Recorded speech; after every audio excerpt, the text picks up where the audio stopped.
So if you are a software engineer, I would be very afraid right now because if Mark here, Zuckerberg pretty much just announced that like it's game over. So just check out this clip for a second here. So I want to tell you in today's video how big tech feels about the software engineering role in big tech, and then moving away from that, what are some of the options? I don't want to just give you some problems to go out there and freak you out. I want to talk to you about what some of the possible options are in terms of exiting software engineering, because your peers are already making moves. So you probably right now don't know what you should be doing, but I think overall software engineers feel like they should be doing something different.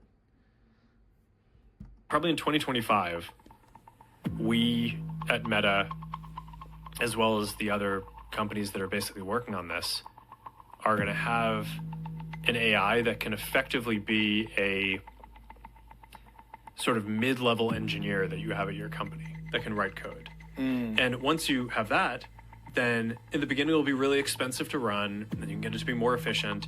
And then over time we'll get to the point where a lot of the code in our apps and including the AI that we generate is actually going to be built by AI engineers instead of people engineers.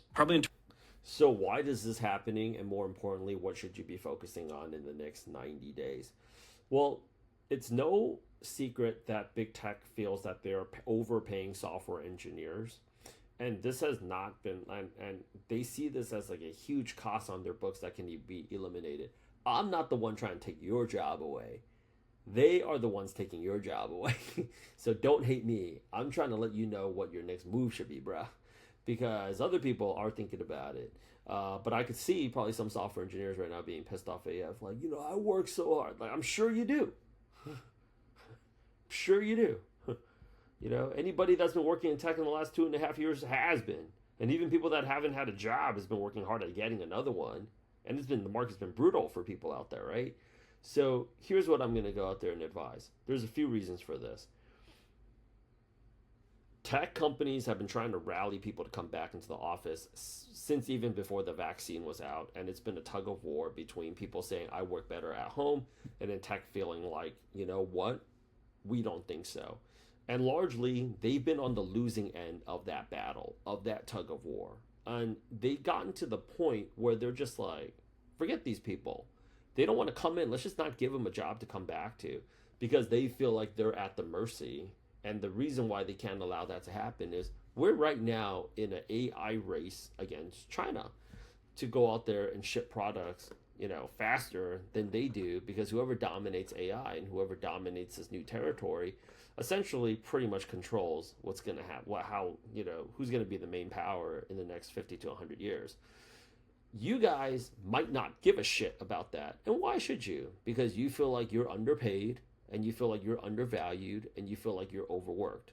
And you're not wrong. You're right. You are underpaid. You're right. You are undervalued.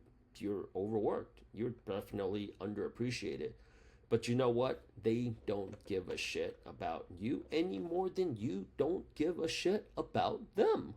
So the truth of the matter is, some of you have been pretty bored, right? So here's what I recommend for people. There's 3 roles that software engineers can go ahead and transition to.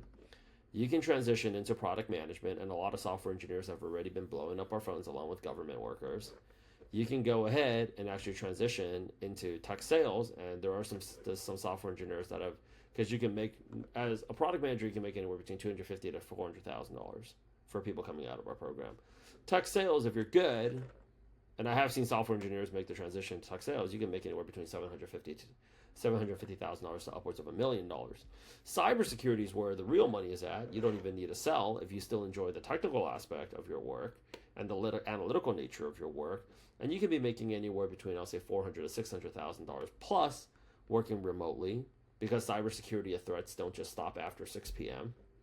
In fact, after 6 p.m., that's when the shit goes down. That's when it begins. You can go ahead and actually work abroad and work remotely. And if you ever thought about working in cities like Singapore, London, Sydney, Australia, Dubai, these are some very exciting opportunities for you, right? More to the point, across all 3 programs that I am a part of and I run, I'm helping people develop their personal brand with them So you never have to be in a position like this again. The most secure secondary income stream that is going to let you escape the 9 to 5 ultimately and give you some degree of mental sanity and financial freedom, location freedom, and time freedom is having that personal brand. So with the personal brand intact, you can go ahead and actually someday not really have to even deal with this. So with that said, schedule a call. We would love to go ahead and take care of you. I'm trying to keep you apprised. Stay subscribed to my YouTube and hit the subscribe button, whichever YouTube channel that you're on, because I'm going to go ahead and tell you this right now. 2025 is going to be a year of massive and change. So it's going to happen at a greater level of intensity. That's quality, that's qualitative, and it's going to happen at a faster rate more frequently. So you're going to have a lot of changes that are high impact changes that's going to be happening often and frequent. And if you don't have a community around you, you're going to be left behind. And if you call me like in about 3 or 4 months from now, you're probably not going to like the position that you end up in. So let's go ahead, schedule a call. We would love to go ahead and move your career in the right direction. Chances are some of you have been bored AF being a software engineer anyways. And if you're watching this video right now, and you're a computer science grad, you need to start thinking about what is it that you're going to be doing with your life too, because Mark here says they're taking out people at the mid-level. So you know what that means? That means the only jobs that are left are going to be the senior level. We at Meta are going to have sort of mid-level engineer that you have at your company. It's going to be a product that's going to be sold, right? So mid-level engineer, that means what about all the junior level engineers? What about all the people coming out with a computer science degree? Or what about all the people that are like coming out with like a web development boot camp or software engineering boot camp? You're done, because if they're getting rid of the engineering team at the mid-level, and I think they can already do this already because they already announced layoffs. The layoffs have already happened. At the junior level, you guys have no shot. I'm going to make another video about that. But schedule a call with us. Let's go ahead and help you out. Okay?